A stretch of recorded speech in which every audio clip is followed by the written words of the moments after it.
High बंधुरा आमी Priyanka's daily blog থেকে আজকে আমি একটা হেলথ ড্রিঙ্ক প্রিপেয়ার করছি যেখানে আমার স্কিনটা গ্লো করবে, হেয়ারটা হেলদি হবে। এই হেলথ ড্রিঙ্কে কি কি ইনগ্রেডিয়েন্টস আছে আমি ডেসক্রিপশন বক্সে দিয়ে দেবো। চুল নিয়ে এত কথা বলি, আজ পর্যন্ত তোমাদেরকে আমার নিজের চুলটাই দেখানো হয়নি। আমার চুলের লেন্থ হচ্ছে মিডিয়াম লেন্থ এবং জেড ব্ল্যাক কালার।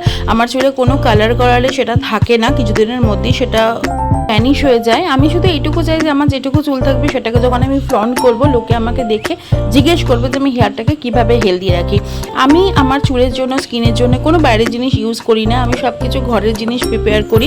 তার জন্য আমার ঘরে এই সমস্ত জিনিস তো থাকেই এবং তার সাথে কিছু এসেনশিয়াল অয়েল ইউজ করি। তার সাথে আমি যেখানে সুইচ তার পাশে এই অয়েল এবং ম্যাসাজারটা থাকে। আমারও প্রচুর চুল ঝরে, তার প্রমাণ হচ্ছে এটা। আর আমি ক্রাঞ্চিজ ইউজ করি এবং কাঠের চিরুনি ইউজ করি। আর কেন ঘরের জিনিসের প্রতি আমার আলাদা একটা আস্থা আসে। তোমরাও যদি আমার সাথে ঘরের প্রিপারেশন ট্রাই করতে চাও তাহলে ডেফিনেটলি আমাকে সাবস্ক্রাইব করো। Thank you.